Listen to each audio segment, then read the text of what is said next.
மகரம் ராசி செவ்வாய் பகவானை அதிபதியாக கொண்டவங்கங்க.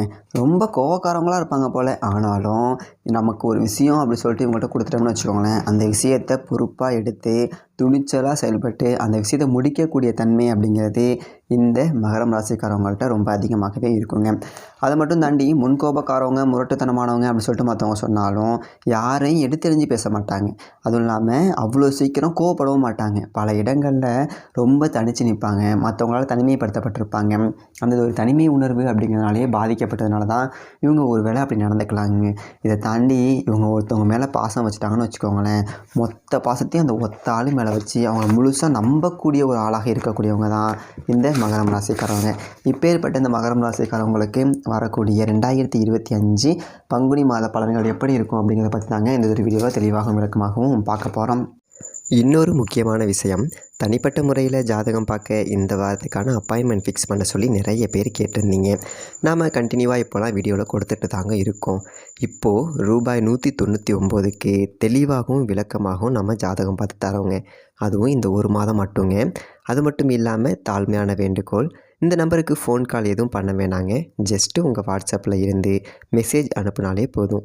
உங்களுக்கு தேவையான அனைத்து டீட்டெயிலுமே நம்ம டீமில் இருக்கிறவங்க கொடுத்துருவாங்க. அப்பாயின்மெண்ட் டேட் மற்றும் டைம் ஃபிக்ஸ் பண்ணதற்கு பிறகு அந்த நேரத்தில் நான் உங்களுக்கு ஃபோன் கால் பண்ணி ஜாதகம் பார்த்து பலன்கள் சொல்லிவிடுவேங்க. உங்களுக்கு வாய்ஸ் நோட் வேணும் அப்படின்னாலும் அதையும் நாங்கள் அனுப்பிச்சிடுவோம். ஜஸ்ட் நீங்கள் வாட்ஸ்அப்பில் மெசேஜ் மட்டும் பண்ணாலே போதுங்க, உங்களுக்கு டீட்டெயில் அப்படிங்கிறது சொல்லிவிடுவாங்க. அப்புறம் நிறைய பேர் கேட்குறாங்க எவ்வளோ நேரம் ஆகும்னு. ஃபஸ்ட்டு நாம் ஜனன காலகட்டத்தை பார்த்து பலன்கள் அப்படிங்கிறத சொல்லிவிடுவோம். இதை விட முக்கியமான விஷயம், இங்கே டைம் ஒரு விஷயமே இல்லைங்க. உங்களுடைய கேள்விகள் பதில்கள், உங்களுடைய கேள்விகளாக இருக்குங்கள்ல, சந்தேகங்கள் கேள்விகள், இது எல்லாத்தையும் சொல்கிறதுக்கே நம்ம நிறைய டைம் எடுத்துக்கும். 30 நிமிஷத்துக்கு மேலே கூட பரவாயில்ல, 1 ஹவர் ஆனால் பரவாயில்ல, உங்களுக்கு தெளிவாக புரிகிற வரைக்கும் நாங்கள் ஜாதகத்தை கிளியராக சொல்லிவிடுவோங்க. இதை தாண்டி நம்ம எப்படி ஜாதகம் பார்க்குறோம் அப்படின்னா, முதல்ல ஜனன காலகட்டத்தின் அடிப்படையில் பொதுவான பலன்கள் அப்படிங்கிறத சொல்லிவிடுவோம். அதற்கப்புறமா இப்போ இருக்கக்கூடிய கிரகங்கள் அடிப்படையில் இப்போதைக்கு உள்ள சூழ்நிலைகளும், தசாபுக்திகளின் அடிப்படையில் எதிர்காலத்தை வச்சு நம்ம கணித்து சொல்லிடலாங்க. இதை தாண்டி கடைசியாக உங்களுக்கு தெளிவான உங்களுக்கான பரிகாரம் அப்படிங்கிறதையும் சொல்லிவிடுவோம். இதில் இருந்தே உங்களுக்கு எல்லா டீட்டெயிலும் கிடச்சிரும். கடைசியில் ஜாதகம் இல்லைனாலும் ஜஸ்ட்டு பிறந்த தேதி, நேரம், பிறந்த இடம் மட்டும் சொன்னாலே போதுங்க. நாங்கள் உங்களுக்கு ஜாதகம் பார்த்து பலன்கள்ங்கிறது சொல்லிவிடுவோங்க. நீங்கள் ஜஸ்ட்டு வாட்ஸ்அப்பில் ஒரு மெசேஜ் மட்டும் பண்ணாலே போதுங்க, உங்களுக்கான எல்லா டீட்டெயிலும் சொல்லிவிடுவாங்க. சரி, ஓகே, வாங்க இன்றைக்கான வீடியோக்குள்ளே நாம் போகலாம். அதில் பங்குனி 28 ஏப்ரல் 11ஆம் தேதி பங்குனி உத்திரம் அப்படிங்கிறது வருதுங்க. முருகனுக்கு ரொம்ப ரொம்ப ரொம்ப ரொம்ப உகந்ததொரு நாள் அப்படின்னா இந்த ஒரு பங்குனி உத்திரம் அப்படிங்கிறது. இதை முக்கியமாக சொல்லணும் அப்படின்னா, கலியுக கடவுள் கருணை கடலே கந்தா போற்றி அப்படின்னு சொல்லி நம்ம முருக பகவானை சொல்லி போட்டிக்கிட்டு இருப்போங்கள்ல. யோசிச்சு பாருங்களேன், இந்த ஒரு கலியுகத்தை நம்ம அதிகமாக இப்போதைக்கு யூஸ் பண்ணுறது என்னென்னா ஆன்லைனு. நீங்கள் இன்ஸ்டாகிராமில் ரீல்ஸை பார்த்தாலும் சரி, அங்கே முருக பகவானோட பாட்டு ஓடிக்கிட்டு இருக்கும், ரீல்ஸ் ஃபுல்லாக முருக பகவானாக இருக்கும். சரி, ஓகே, யூடியூப்பில் ஷார்ட்ஸ் பார்க்குறேன் பாடு, யூடியூப்பை பார்த்தாலும் சரி, அங்கேயும் முருகன் தான் இருப்பார். இல்லை, நான் பர்சனலாக வாட்ஸ்அப் தான் யூஸ் பண்ணுறேன், நீங்கள் சொன்ன யூடியூப்போ இல்லை இன்ஸ்டாகிராமோ இல்லை ஃபேஸ்புக் எதுவும் யூஸ் பண்ணுறதில்ல அப்படின்னா, நீங்கள் வாட்ஸ்அப்லேயும் ஸ்டேட்டஸ் செக் பண்ணிங்க அப்படின்னா டெய்லிக்கும் யாராச்சும் ஒரு ஆள் முருக பகவானோட ஸ்டேட்டஸ் அப்படிங்கிறது வச்சுருவார். கலியுக கடவுள் கருணை கடவுள் அப்படிங்கிறத தாண்டி ஆன்லைன் கடவுள்னு கூட சொல்லிடலாம் போல இருக்குது. அந்தளவுக்கு ரொம்ப பிரம்மாண்டமாக இந்த ஒரு டைமில் எல்லா சைடும் பரவி இருக்கிறாரு. சரிங்களா? அப்படிப்பட்ட முருகபெருமானுக்கு உகந்த அந்த பங்குனி உத்திரம் அன்னைக்கு நீங்கள் ஒரு ஃப்ரீயாக இருந்தீங்க அப்படின்னா கோவிலுக்கு அருகில் உள்ள முருகன் கோவிலுக்கு போய்ட்டு ஒரு சாயந்தர நேரத்தில் அமைதியாக வணங்கிட்டு வாங்க. ஒரு மிகப்பெரிய மாற்றம் அப்படிங்கிறது கிடைக்கும். சரி, ஓகேங்க. மகரம் ராசிக்காரர்களுக்கு இந்த பங்குனி மாதம் எப்பேற்பட்ட பலன்களை தரப்போகுது அப்படிங்கிறத பார்க்க போகிறோம். அதில் முக்கியமாக முதல் சனிப்பெயர்ச்சி. சனிப்பெயர்ச்சி அப்படிங்கிறது 2ஆம் இடத்துல இருந்து, அதாவது 7 சனிங்கிறது விட்டுருச்சு. 7.5 வருஷமாக எவ்வளோ பாடுபட்டிருப்பீங்க. நிறைய சனியாக இருந்து நிறைய காசு செலவு பண்ணியிருந்திருப்பீங்க. ஜென்ம சனியாக இருந்து உடல்நிலையில் பாதிப்பு, மனசை உடச்சி எரிஞ்சிருச்சு, நம்மளுங்கெல்லாம் ஏமாற்றிட்டாங்க, நான் என்ன பண்ணுறேனே தெரில, எடுத்த பெரிய பெரிய முயற்சிகள்லாம் ரொம்ப ஸ்லோவாக போணுச்சு, எப்படா இந்த விஷயம்லாம் முடியும் அப்படின்னு நினச்சிட்டு இருந்திருப்பீங்க. இதில் கடைசியாக வந்த குடும்ப சனி, அதாவது பாத சனி அப்படி சொல்லிட்டு சொல்லுவாங்க. குடும்பத்து மேலே கை வச்சுருக்கோம், என்னையை அடித்தா கூட பரவாயில்ல, என் குடும்பத்துக்கு ஒன்றும் நான் தாங்கவே முடியலை, இதில் நான் என் குடும்பத்துக்காக அவ்வளோ பண்ணுறேன், ஆனால் அவங்க என்னை எடுத்தெறிஞ்சு பேசுகிறாங்க, மதிக்க மாட்டேறாங்க அப்படிங்கிற அவ்வளோ சுச்சுவேஷன்ஸ் இருக்குங்கள்ல. அது எல்லாம் முடிஞ்சு இப்போது சனி பகவான் 3ஆம் இடத்துக்கு போகிறாரு. சனி பகவானை பொறுத்த வரைக்கும் 3, 6, 11 இருக்கிறது அப்படிங்கிறது அவ்வளோ ஒரு சிறப்பு அப்படியான ஒரு விஷயம் அப்படிங்கிறது. ஏன்னா தொட்ட காரியம் எல்லாத்துலேயும் வெற்றி கிடைக்கும். யாரையும் டிபெண்ட் பண்ணி இந்த டைமில் இவ்வளோ நாளாக எப்படி சொல்ல, ரொம்ப தனிமையாக இருந்திருப்பீங்களா, தனிமையை ரொம்ப ஃபீல் பண்ணியிருந்திருப்பீங்க. ஆனால் வரக்கூடிய காலகட்டத்தில் நம்பக்கூடிய ஒரு ஆள் இருப்பாங்க. சரி, ஓகே, இவங்க கூட ட்ராவல் பண்ணோம்னா லைஃப் சூப்பராக அமையும், அந்த மாதிரி ஒரு எண்ணம் அப்படிங்கிறது தோணும். அது மட்டும் இல்லாமல் பயம் கொஞ்சம் அதிகமாக தாங்க இருக்கும், அதை நம்ம இல்லைன்னு சொல்ல முடியாது. லைட்டாக அந்த முன்னெச்சரிக்கை பயம் அப்படிங்கிறது கொஞ்சம் அதிகமாக இருக்கும். எச்சரிக்கையோடு செயல்படுவாங்க எந்த ஒரு விஷயத்துலையும். துணிச்சலாக ஒரு செயல்பட்டு ஒரு முடிவு அப்படிங்கிறத எடுப்பாங்க.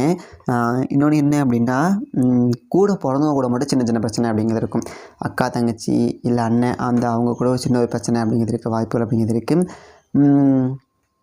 அப்படி இல்லை அப்படின்னா இன்னொரு விஷயம், யார் கூட சுற்றினாலும் அவ்வளோ சீக்கிரம் யாரையும் நம்ப மாட்டாங்க. சரிங்களா? டிபெண்ட் பண்ணியிருப்பாங்க. ஆனால் நம்பாத ஒரு சூழ்நிலை அப்படிங்கிறது இருக்கும். அதையும் தாண்டி குரு பகவானை பார்த்தோம் அப்படின்னா 5ஆம் இடத்துல இந்த சமயத்தில் இருக்கார். இந்த பங்குனி மாதம் குரு பகவான் 5ல் இருக்கும்போது அவர் 9, அதாவது லாபஸ்தானம், பாக்கியஸ்தானம் இதெல்லாம் பார்ப்பார். குரு பகவான் 5ல் இருந்தார் அப்படின்னா நல்லது ஒரு ஆரோக்கிய பலம், குழந்தை செல்வம், குழந்தைகளுக்காக அதிகமாக செலவு பண்ணக்கூடிய ஒரு தன்மை அப்படிங்கிறது இருக்கும். உயர்ந்த லட்சியம் இருக்குங்கள, உயர்ந்த லட்சியம் கொண்ட குழந்தைகள் இந்த டைமில் உங்களுக்கு இருப்பாங்க. இந்த மாதிரி நான் கவர்மெண்ட் எக்ஸாம் படிக்கலான்னு இருக்கேன், என்னை இந்த மாதிரி ஒரு கோச்சிங் சென்டர் சேர்த்து விடுங்க அப்படின்னு சொல்லிட்டு அதுக்காக செலவு பண்ணுறது. இல்லை டாக்டர் படிக்கலான்னு இருக்கேன், எனக்கு நீட்டுக்காக இந்த ஒரு கோச்சிங் சென்டர் சேர்த்து விடுங்க, இல்லை அதுக்கு இவ்வளோ செலவாகும்னு சொல்லிட்டு செலவு பண்ணுறது. குழந்தைகளுக்காக அதிகமாக செலவு பண்ணக்கூடிய ஒரு தன்மை அப்படிங்கிறது இருக்கும். 5ஆம் இடத்துல குரு பகவான் இருக்கக்கூடிய ஒரு மைனஸ் என்ன அப்படின்னா, கடன் வாங்கி கடன் கொடுக்க வச்சிடும்.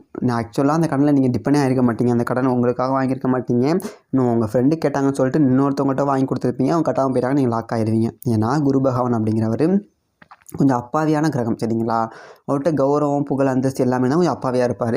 அதனால் டக்குன்னு ஏமாற வச்சணும். அதில் கொஞ்சம் கவனமாக இருந்துக்கணும். பெரிய மனித தோரணை அப்படிங்கிறது இருக்கும். அப்படிங்கிறதுனால வாக்கில் தெளிவாக இருப்பீங்க. ஆனால் உங்கள்கிட்ட நம்பி வரவங்க உங்களை அந்த ஒரு டைமை யூஸ் பண்ணி உங்களை பெரிய மனுஷன் மாதிரி பேசி உங்கள்கிட்ட காசை கறந்துட்டு ஓடிடுவாங்க. அதில் மட்டும் கொஞ்சம் கவனமாக இருக்கணும்.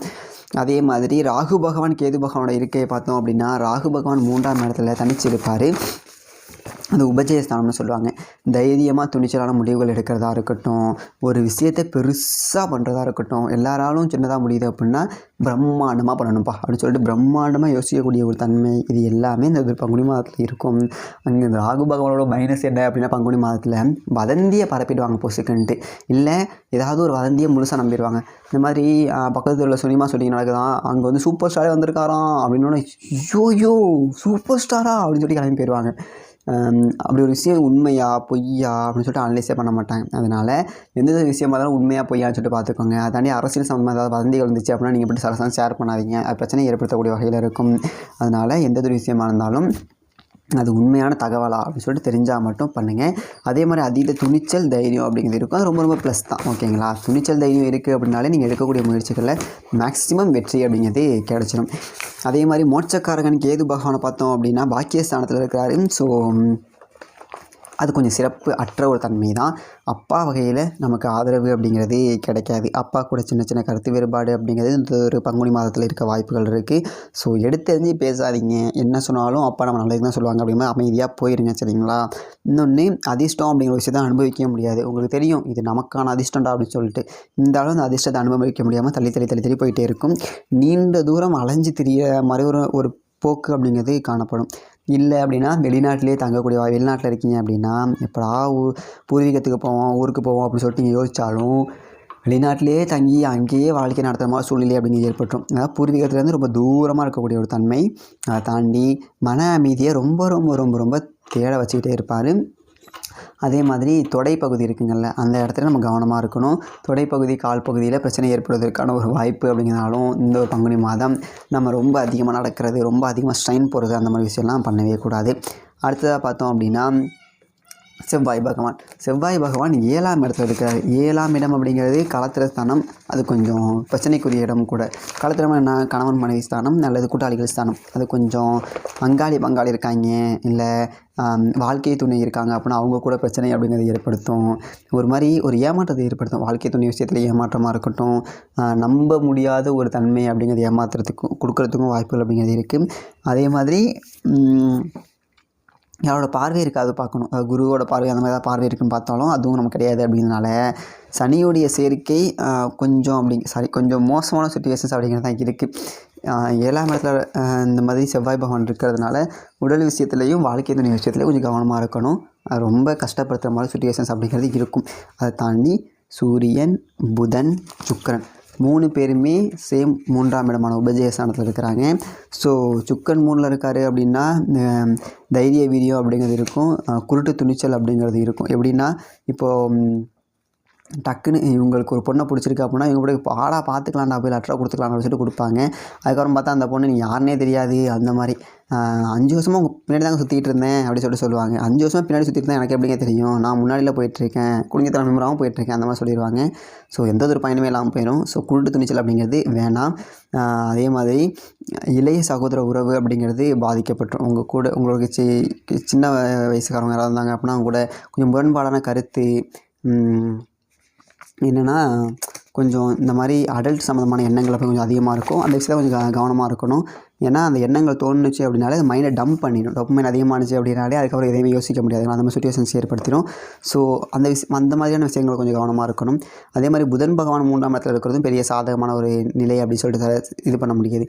ஈஸியாக எல்லாருக்கூடையும் பேசுவாங்க. ஆனால் தப்பாக போர்ட்ரேட் பண்ணிப்பாங்க. சரிங்களா, நம்மகிட்ட ஒரு ஜாலியாக பேசுகிறாங்களோ லவ்வாக இருக்குமோ அந்த மாதிரி பேசுனா லவ் அந்த மாதிரிலாம் யோசிக்கக்கூடாது. இன்னொன்று முன்ஜாக்கிரதையாக இருக்கணும். முன்னாடி தப்பு பண்ணிட்டு பின்னாடி யோசிக்க மாதிரி சுச்சுவேஷன்ஸ் அப்படிங்கிறது ஏற்பட்டுரும். இன்னொன்று இதுவும் சகோதரர் வகையில் பிரச்சனை ஏற்படுத்தக்கூடிய ஒரு இடம் அப்படிங்கிறதுனால அது கொஞ்சம் கவனமாக இருந்துக்கணும். ஸோ இப்போ 3ஆம் இடம் உங்களுக்கு எந்த இடத்த கெட்டிருக்கு அப்படின்னா 3ஆம் இடம் அப்படிங்கிறது ரொம்பவே கெட்டிருக்கு. எந்த ஒரு காரியம் எடுத்தாலும் ஜெயிச்சிருவாங்க. ஆனாலும் பெரிய மனிதர்களோட ஆதரவு கிடைக்காம ரொம்ப தனியாக கஷ்டப்பட்டு ஜெயிக்க மாதிரி ஒரு சூழல் அப்படிங்கிறது ஏற்படும். இதை தாண்டி இந்த ஒரு டைமில் மகரம் ராசிக்காரவங்களுக்கு என்ன பண்ணணும், இதெல்லாம் ஓகேங்க புரியுது, நல்லது நடக்கணும் அப்படின்னா என்ன பண்ணுறது அப்படின்னா, வரக்கூடிய நாட்களில் உங்கள் வீட்டுக்கு பக்கத்தில் ஏதாவது முருகன் சன்னதி இருந்துச்சு அப்படின்னா அங்கே போயிட்டு அமைதியாக உட்காந்து வழிபட்டுட்டு விளக்கேற்றி வழிபடுங்க. அது மட்டும் இல்லாமல் மகரம் ராசிக்காரர்கள் வணங்க வேண்டிய தெய்வம்னு பார்த்தீங்க அப்படின்னா பைரவர். ஸோ சிவன் கோவில் அது முருகன் கோவில் இருந்துச்சு அப்படின்னா அங்கே பைரவர் இருந்தார் அப்படின்னா அவரையும் வணங்கிட்டு வாங்க. மிகப்பெரிய மாற்றம் அப்படிங்கிறது உங்கள் வாழ்க்கையில் நடைபெறும். இப்போ தான் நீங்கள் நம்ம சேனலை ஃபஸ்ட் டைம் பார்க்கணும், சப்ஸ்கிரைப் பண்ணிக்கோங்க. தனிப்பட்ட முறையில் ஜாதகம் பார்க்கணும் அப்படின்னா கீழே வாட்ஸ்அப் நம்பருக்கு கான்டெக்ட் பண்ணுங்கள். நன்றி, வணக்கம்.